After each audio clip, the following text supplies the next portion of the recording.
আসসালামু আলাইকুম। ইংরেজিতে কথা বলার ক্ষেত্রে আমাদের যে বিষয়টা সবচেয়ে বেশি গুরুত্বপূর্ণ সেটা হচ্ছে ভোকাবুলারি জানা।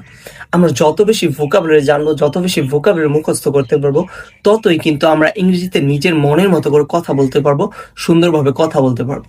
কিন্তু এখানে আমাদের প্রবলেমটা বাধে। যখন আমরা ভোকাবুলারি মুখস্থ করতে যাই, দেখা যাচ্ছে যে যখন আমরা ভোকাবুলারি মুখস্থ করি, আমাদের খুব বেশি মনে থাকতেছে। কিন্তু যখন কথা বলতে চাই সেটা আমাদের মাথায় আসতেছে না। বা কিছুদিন পর আমরা যে ভোকাবুলারিটা মুখস্থ করি সেটা ভুলে যাই।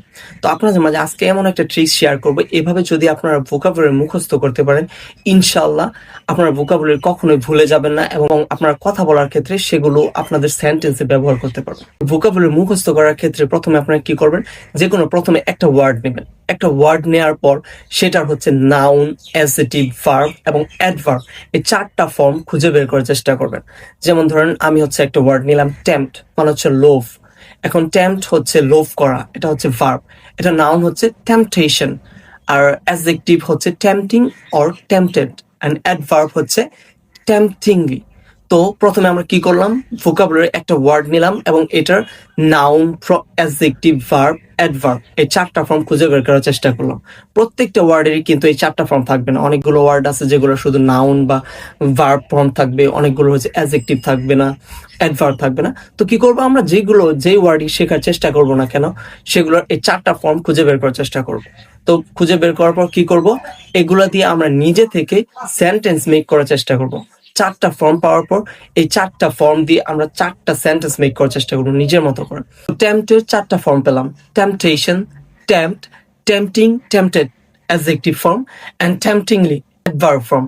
তো এগুলো দিয়ে যদি এখন আমি সেন্টেন্স মেক করতে চাই, তাহলে প্রথমে নাউন ফর্ম দিয়ে যদি করি, temptation, I couldn't resist the temptation to open the letter.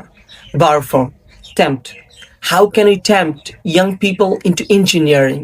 Tempting or tempted, adjective form. It was a tempting offer. A tempted offer was given to me. And last, adverb form দিয়ে যদি আমরা বাক্য make করতে চাই তাহলে হবে, the good news is that the prices are still temptingly low. তো কি করলাম, প্রথমে আমরা একটা ওয়ার্ড নিলাম tempt, এর চারটা ফর্ম খুঁজে বের করার চেষ্টা করলাম এবং বাংলা মিনিং গুলো জানার চেষ্টা করলাম। তারপর অবশেষে কি করলাম, এগুলো দিয়ে আমরা নিজের মনের মতো করে বাক্য তৈরি করার চেষ্টা করলাম। এভাবে যদি আপনারা প্র্যাকটিস করেন, তাহলে অবশ্যই এই ভোকাবুলারি গুলো আপনাদের মাথায় একেবারে গেঁথে যাবে। এবং যেহেতু আপনারা নিজেরা নিজেদের বাক্যে বা নিজে বাক্য তৈরি করলেন, সেক্ষেত্রে কি হবে, আপনি আপনার দৈনন্দিন জীবনে এটা কিভাবে ব্যবহার করতে পারেন সেগুলো কিন্তু আপনার আয়ত্তে চলে আসবে। তো প্রথমে কি করবেন, একটা ওয়ার্ড নেবেন, সেগুলোর চারটা form noun, verb, adjective, adverb জানার চেষ্টা করবেন এবং শেষে